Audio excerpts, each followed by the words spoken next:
This is it. You are watching history being made. The first ever landing on a comet. I'm Dan Riskin. I am in the most exciting place on the planet right now, the European Space Agency in Darmstadt, Germany. And this crowd is cheering because an incredible group of scientists just put a lander on the surface of a moving comet. Now, they made it look easy, but this mission and what it's about to do are groundbreaking. Is it real? Are we there?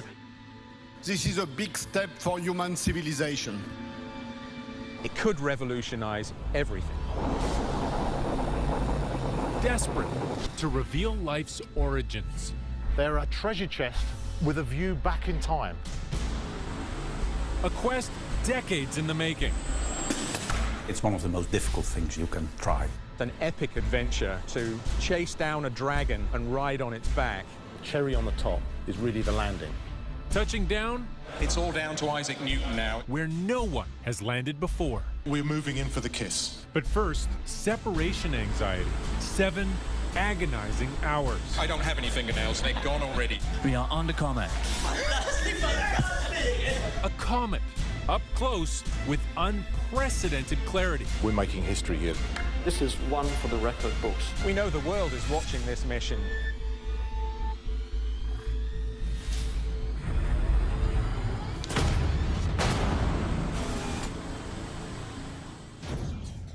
Andrea Akamatsu, the flight director, a little bit the man of the hour here. Now, how are you feeling after that incredible landing event?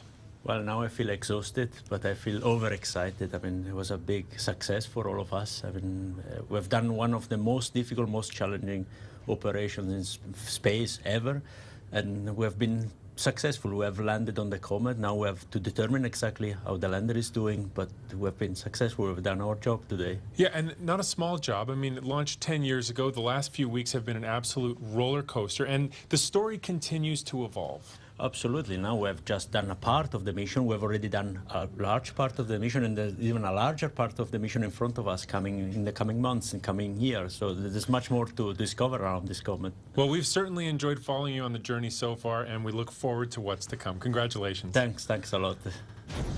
This is where the journey began. Greetings, everybody, wherever you may be. Welcome again to Kourou, the home of Ariane. The launcher, as you see, is on the pad. The clock is ticking. The panels are green. What could be better? Sit back and enjoy it. 3, 2, unité. Top. Allumage moteur Vulcain. Allumage confirmé. Top. Allumage EAP. Décollage. Top. A mission like Rosetta, of course, has been in planning for many, many years, more than 20. Yeah, I have been on the mission since '85. A lot of people said, what you are doing there is crazy. It's too ambitious, we can't do it. Well, I've spent now 17 years working on this project. This has been so far the backbone of my professional career. I was there when Rosetta was launched. I was sitting in the first row of the control room. And normally you find a lot of surprises. Everything went extremely smoothly. A mission to put a comet-chasing machine worth $2 billion into space to travel further than any mission before it in pursuit of a comet at the edge of the solar system. It's really got facets from previous cometary missions all added into one. Not only a hope to get there, but to put a lander on the surface. So yeah, the exploration, the fact that we're going to go and observe one of these so closely as we've never done before, the long journey that we've had to get there, and also the science at the end is easy to connect to everyday life. It's intimately tied into our understanding of the origins of planets, the origins of solar systems. This one comet is an icy treasure chest which has been locked away for 4.6 billion years, containing information which could unlock the secrets of the birth of our solar system. Designed to fly for more than a decade, massive wings fold out, reaching for the sun's strength. Rosetta is on a 6.4 billion kilometer, 4 billion mile trek to a target called 67P, known to pass by Earth every 6.5 years. It's a great adventure, of course, doing something as crazy as flying a probe out into deep space, lining up in such enormous precision with a moving, dynamic object, and then being able to grab a hold of it. A team of top-notch pilots doing everything they can to make the journey smooth. 5 milli-degrees per second. That's the one. From the time Rosetta splashed into space, she's had to navigate through crowded cosmic lanes. As fast as she's moving, she'll never meet her target without a serious boost of speed. We had to use gravitational flybys in the solar system to wind our orbit up to get out there. Thanks to the gravity, and we transferred this energy from the planet onto the probe, and the probe was continuously accelerated. Along the way, the team gets postcards, reminders she is out there. The first highlight for me personally was looking back at Earth and finding landscapes, so Africa, Europe, city lights at night. Then we swung by and had a very nice look at Mars. Then they catch a miraculous up-close look at 2 rarely seen asteroids. Wow, this was cool. It looks like a diamond in the sky. The fun part is these are high-speed flybys. So it just whoosh and you are flyby. A trip of a lifetime. But the spacecraft is getting too far from the sun to maintain power. Putting the probe into a deep sleep will ensure it has the reserves for what it needs to accomplish later. A gutsy call has to be made.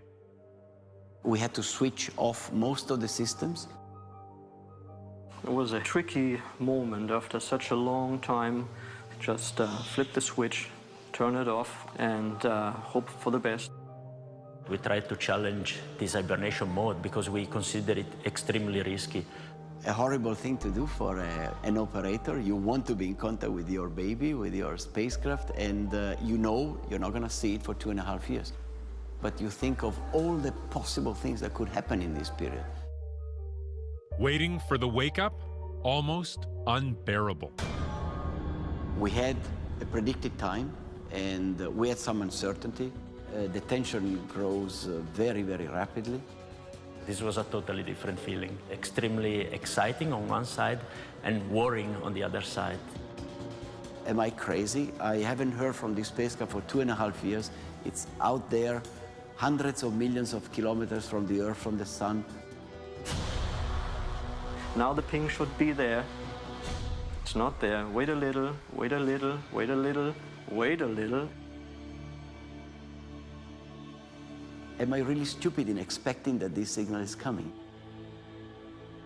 And then, bang, here we are.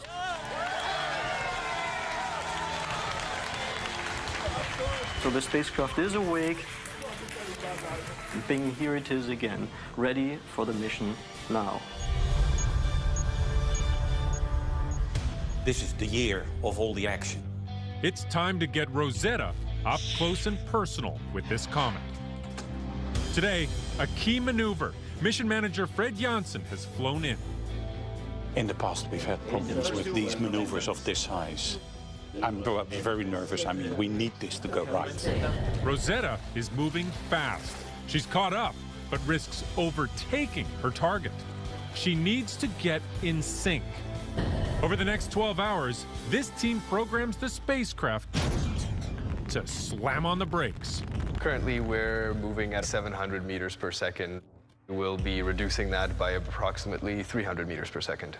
A series of zigzag maneuvers, precise turns and angles, all designed to get her close. If we don't do these maneuvers, then we fly past it at 50,000 kilometers at a high speed. And that was it. Goodbye, Gracie. What they've programmed will take hours. Andrea is eager to see the results. We were very anxious to see how the spacecraft would react last night. Andata bene. Sì, no. Guarda qua le pressioni. It worked. Confidence gained. Comet 67P is within reach. Welcome to the most important chapter in the life of Rosetta. go to the MCR to live the last crucial moments here with my people.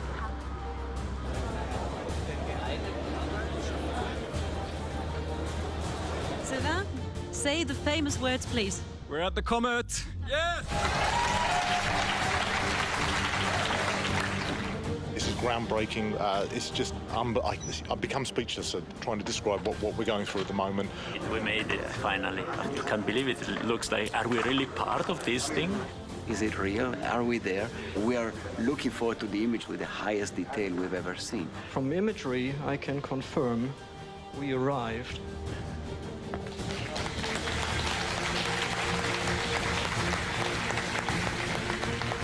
The shape of this surface, to me, looks like something that is continuously changing. These are new, fresh. The activity shapes the surface. It's not a planet, yeah? This thing is something lively. Lively and unpredictable. With this victory, another hurdle lies ahead. The spotlight now turns to Stefan Ulemak, the man responsible for putting a lander on this comet. We've seen flatter areas, we've seen very rough areas. It will be very, very challenging to find a good and smooth landing area. But that's part of the fun of the game, isn't it? Coming up, a game riskier than anyone anticipated. Cliffs of 100 meters. It's like all of the comets you've ever wanted to go to wrapped into one.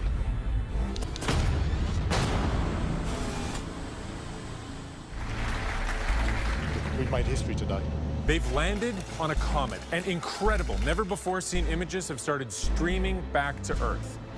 I'm Dan Riskin, and this is a model of 67P. Now, when Rosetta first launched 10 years ago, this was just a dot in the sky. But now that they're close up, they can see that 67P is so much more than the simple snowball they were imagining. Comet 67P, Churyumov-Gerasimenko. Churyumov-Gerasimenko. Churyumov-Gerasimenko. Churyumov-Gerasimenko. Churyumov-Gerasimenko, the target comet for Rosetta, is perfect in that it's periodic. We have some idea of how it's orbiting the sun.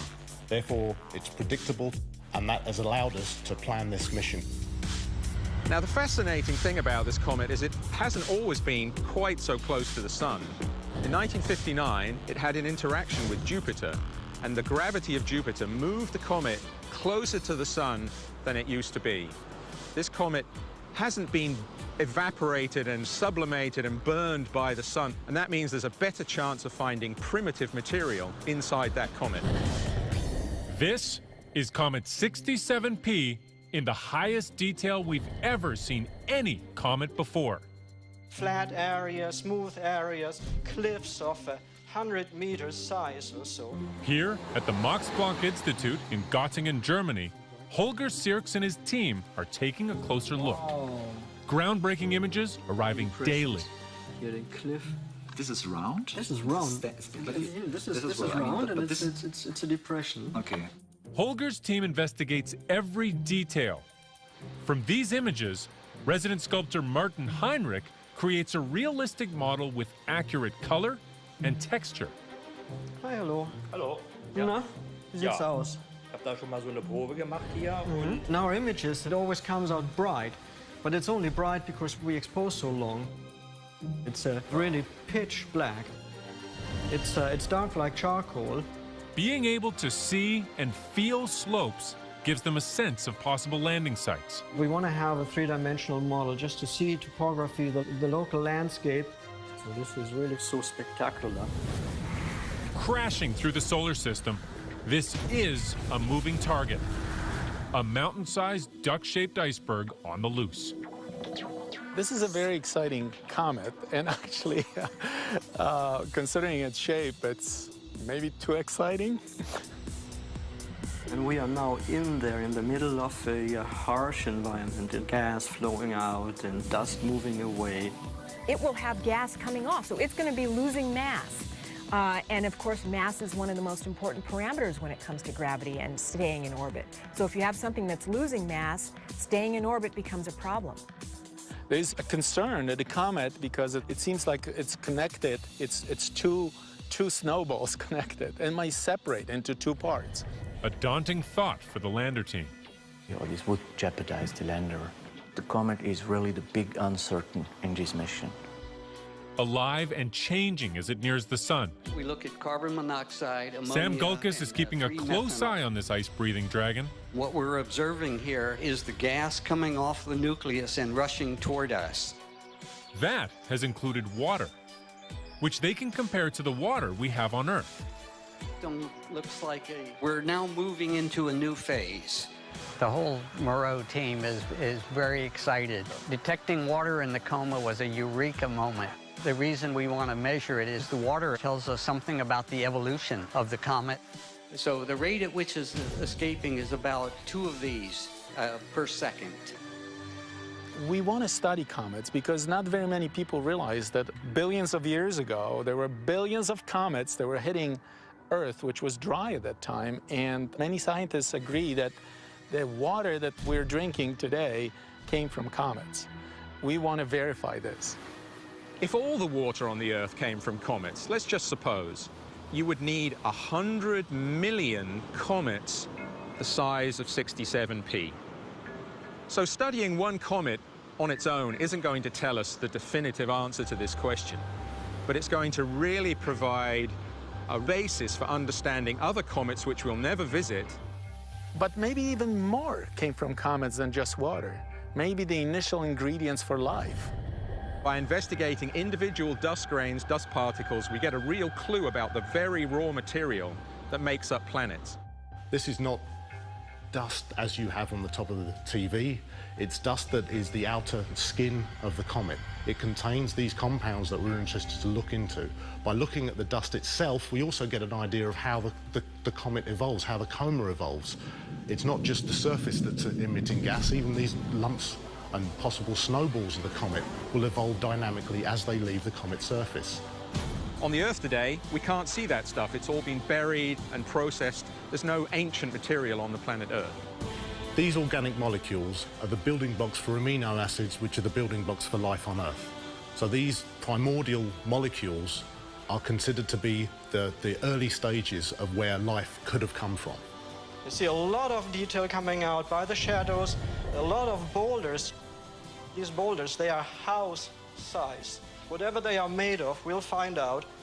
It was exciting, now it's even more exciting. It's like all of the comets you've ever wanted to go to wrapped into one. So it was a good choice. How do you feel right now? I just can't believe it. I just can't believe it. Absolutely. I mean, I'm super moved, and everybody there was crying. It's a fantastic moment.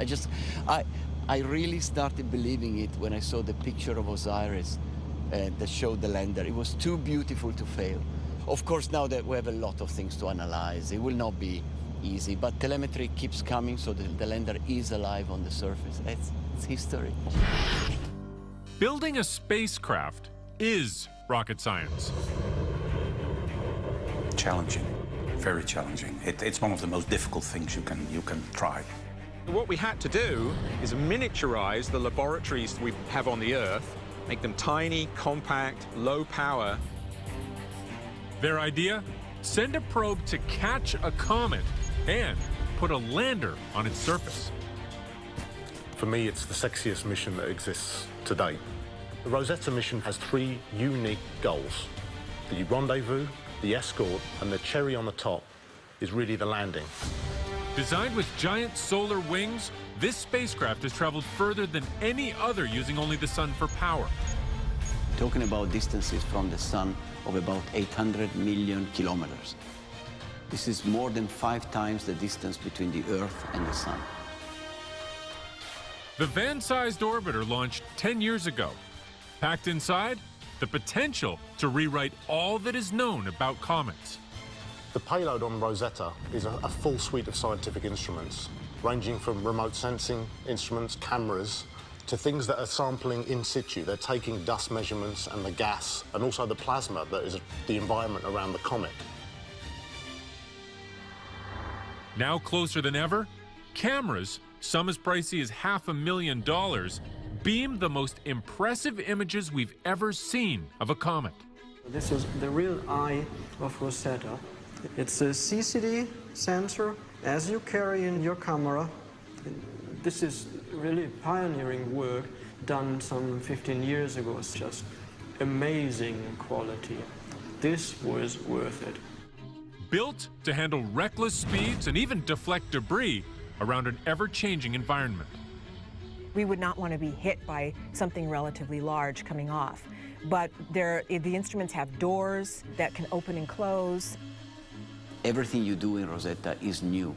How to fly it, how to operate it, the hibernation, the flying in a strange environment like a comet. This is what makes it absolutely fantastic for us. For all that the Rosetta orbiter can do, it's the lander that will steal the glory. Deploying a lander on the surface of the comet is one of the key items of relevance and importance, getting up close and personal to the comet. Stefan Ulemak and his team from the German Space Agency have been working on this washing machine-sized lander for 2 decades. Built not only to scratch the surface, but also to dive deep, seeking answers locked in the comet's core. Philae, the lander, will go down to the nucleus, to the pristine material, and have the chance to measure and analyze the material from the beginning of the solar system. The day of separation will be tense. There are 2 buttons. There is a main mechanism and an emergency mechanism. We fire both at the same time, praying that one of them will work. The lander will drop into an active coma from nearly double the altitude of a cruising 747. Once ejected, it can't be steered. A dramatic descent. Pulled only by the weak gravity of the comet, the fall will take 7 hours.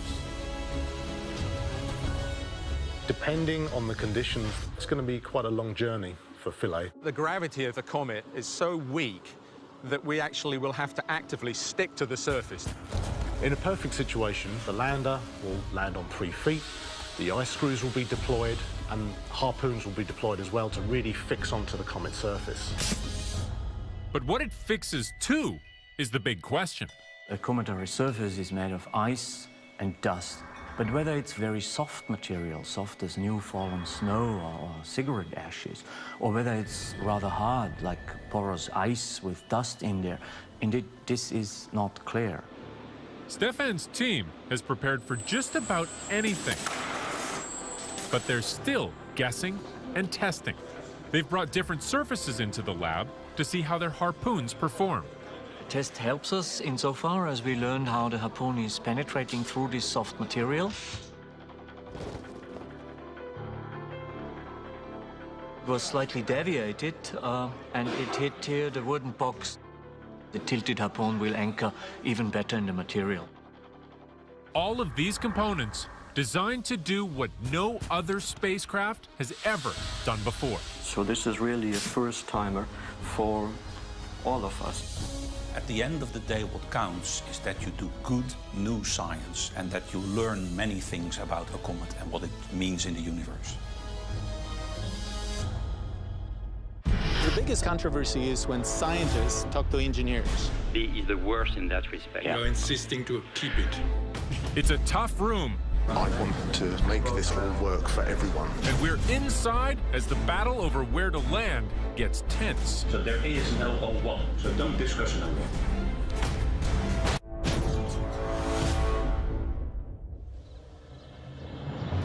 Arriving from all over the world, the team responsible for this mission has come to Toulouse, France, to select a landing site. Good morning, everybody. Welcome for this very important meeting. The challenge? Land where it's safest or go where the science is, even if it's risky.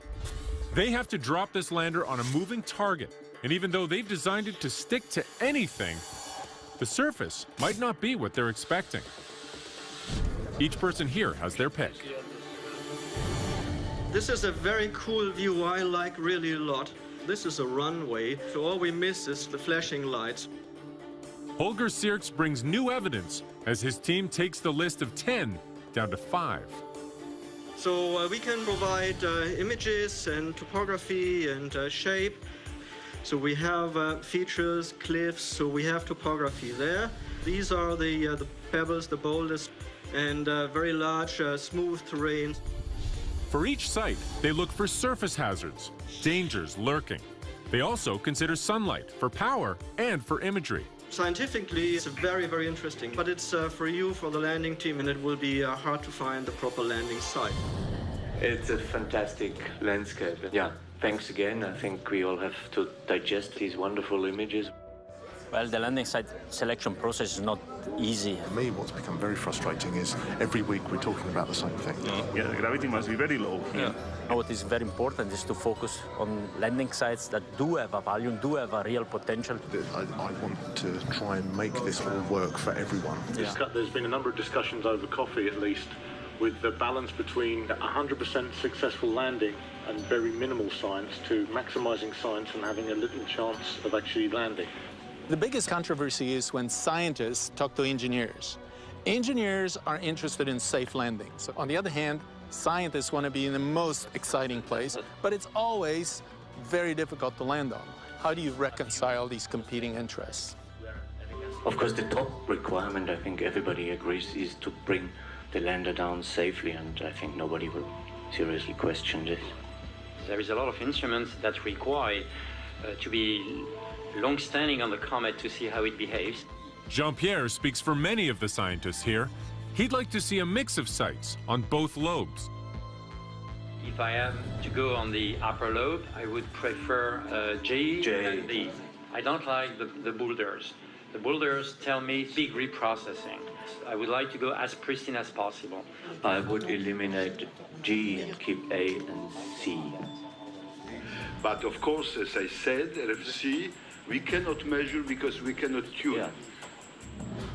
Simply landing won't be enough for Wlodek Kaufman. His experiment Concert has the potential to make history. With parts on both the orbiter and lander on either side of the comet, they can scan the nucleus like an ultrasound, seeing inside for the first time ever. This makes him a kingpin at the table. Okay, go ahead. Side A, the tuning is very narrow. We should analyze more, you know. So A is bad but not tragic. Yes, perhaps tragic, but okay, I don't know. Yeah. I don't know. Concert's important because it's the only measurement that will give us this fundamental leap forward in understanding what the inside of the nucleus is like. We have to trade, we have to make compromises. I think people will mainly digest what we have discussed today. There was a huge flow of information. So yeah, it's constant work now. It's 100% 24/7. There are so many competing attitudes, competing science programs, and it all has to come to a decision very quickly. A list of 5 is near, but there is continued debate about keeping one site, B, on the table. We will not disregard B as the safest landing site. B is kind of our safety anchor, I would call it. But there is significant drawbacks from a science point of view. For the actual properties of the material you want to have access to, B is the worst in that respect. Yeah. You're insisting to keep it. I acknowledge the disadvantages. I prefer to land and have a first science sequence as compared to not land at a very exciting site. Time for a coffee break, right? Okay. We're making history here. This is the first time this has been done, and there's a lot of stress in the room because of that. This gravel field is... After 2 tense days, there's finally a decision. We are confident that based on the information we got, we've done the right choice in the 5 sites. The 5 landscapes couldn't be more different. 3 on the head, 2 on the body, all with substantial rewards and risks. We're very excited with the potential spots to land. This is such a difficult mission. I have a slightly different look at it. I am excited about any spot to land. I feel like we've achieved something, but it just means on to the next task. The next task is up to Andrea and the flight team. They need to find out if they can even drop the lander on each of these 5 sites. It's a bit of pity we cannot land in landing site A. The analysis we are conducting for these landing sites are extremely demanding. The team works at finding the best flight path for each site. Of course, we found some surprises. Some of them were not totally feasible as we expected or as we hoped for, so we had to exclude some of them. We have a much higher phase angle. And some of the sites dropped out quite quickly because from a lander safety point of view, there was a 50-50 chance. The roughness of the surface will have a great impact on the capability of getting the lander safely to the surface. Back in Toulouse, they've returned to make the choice. Mission manager Fred Janssen is here. I make the ultimate recommendation on yes, this is the one we go for. Or how much favorable is C in terms of energy or power available with regards to J? If you go for C, we are out. That's all. It was analyzed, and I mentioned clearly yesterday, that it has the potential to lead to spacecraft and thus lander loss as well. So there is no O1 for C. There only is an O2. So don't discuss an O1. You can never make everybody happy. And it's about trade-offs, about risk all the time. Today, we'd like to tell you about where to land. Good morning, everybody. I'm very pleased to be able to announce the landing site here today. The choice is Site J. Reachable for the lander, and with untouched zones, there's a good chance they'll find the pristine material they're after. Nearby jets could be very exciting and dangerous. Site C stands by as backup, less sunlight, and a nerve-wracking approach for the landing team, thanks to a rocky landscape with dangerous cliffs. We're constantly trading off, how can I put it, the less risky landing site versus the maximum science, and that's always a problem in space. All right, I'm with Fred Janssen, the mission manager. Now, you ultimately had to make the call that the landing site J is where you wanted to go. Now that you're there, what do you think of that decision? It's been a good one because we managed. It was the right spot because it all succeeded. And what it scientifically brings, of course, we have to wait. But for the time being, I'm more than content. And so what is going to happen on J over the coming months? What do you expect from that site? What are you going to learn there? Well, what we hope to learn is to connect what we measure in the orbiter with what we measure on ground. Because if you don't make the connection, you will never know whether what you measure in space is really the same thing. All right. Well, congratulations on a successful landing. And now lots of science to be done. Definitely. Great. Coming up, anything could happen. There could be dramatic events. It's going to be quite a long journey. Philae will die at some point. The excitement will be fantastic.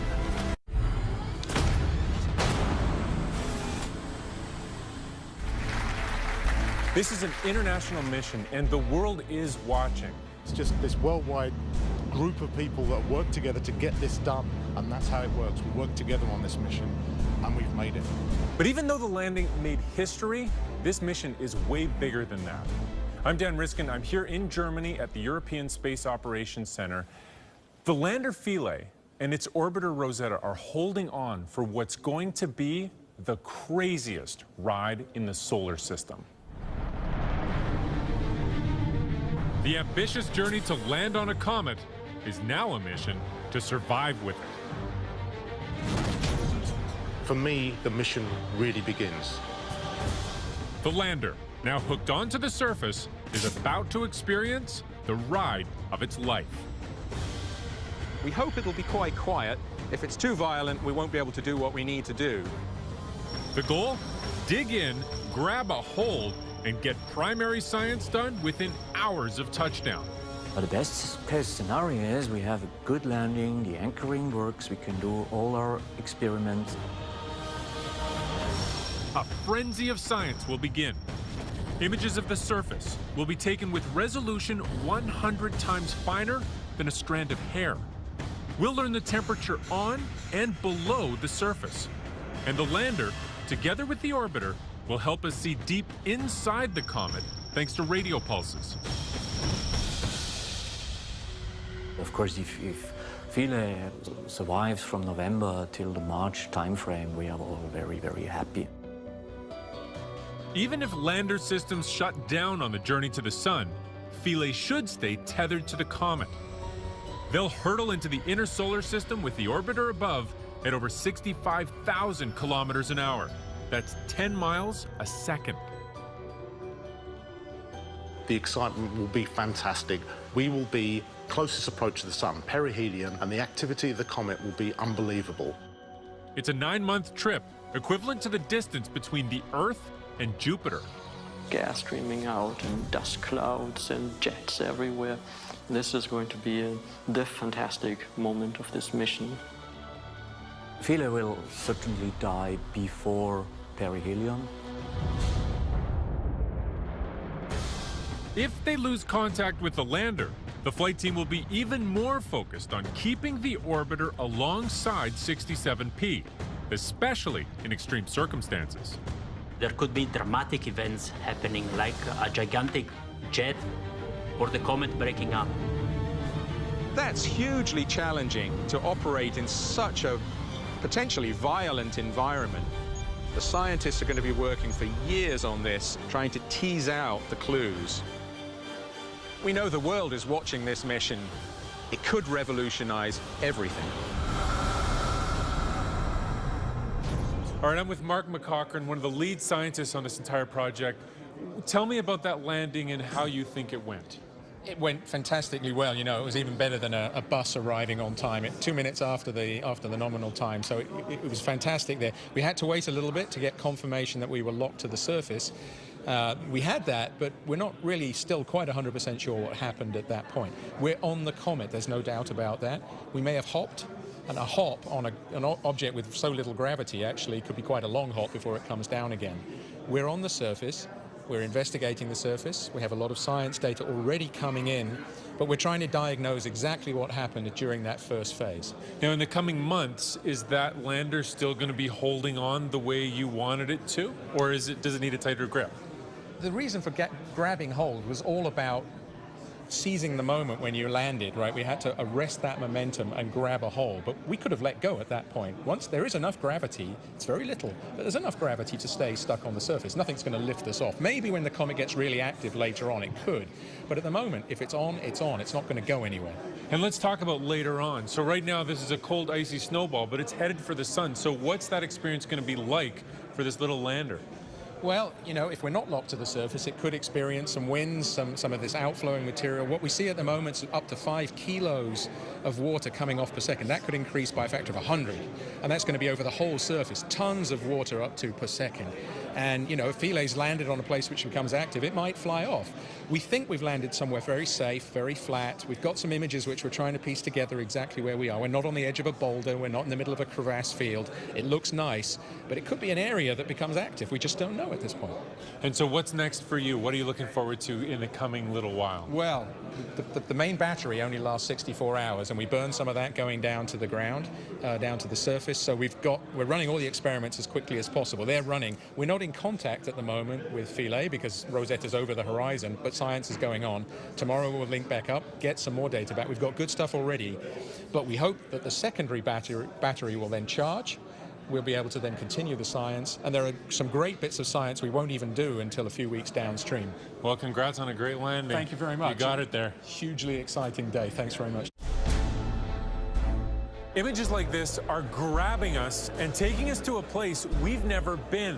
This is really historic. We've put a spacecraft on the surface of a comet. And while the Rosetta mission extends our reach into space, there are already other teams looking to take that reach even further. This might be the future, catching and exploring wandering cosmic bodies. All right. Space dreamers are fighting for the chance to get close, grab a hold, and bring souvenirs back to Earth. There's a sci-fi aspect to it, definitely. Is the Earth endangered by being hit by a big comet or an asteroid? 3, 2, 1. First up, a little lander ready to scout an asteroid. Hayabusa 2 from the Japanese Space Agency is gearing up to send this mascot to tumble around and get a sample. The key aspect of mascot is that it has an internal mobility system, meaning it can move across the surface of the asteroid, like a dice which rolls itself.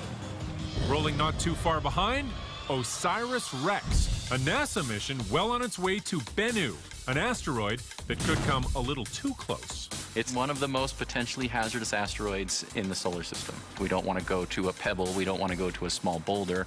We want to go to a mountain to understand its geology and its history, ultimately to send the spacecraft to the surface, get a sample, and bring it back to Earth. While those missions are locked for launch, NASA is thinking even bigger.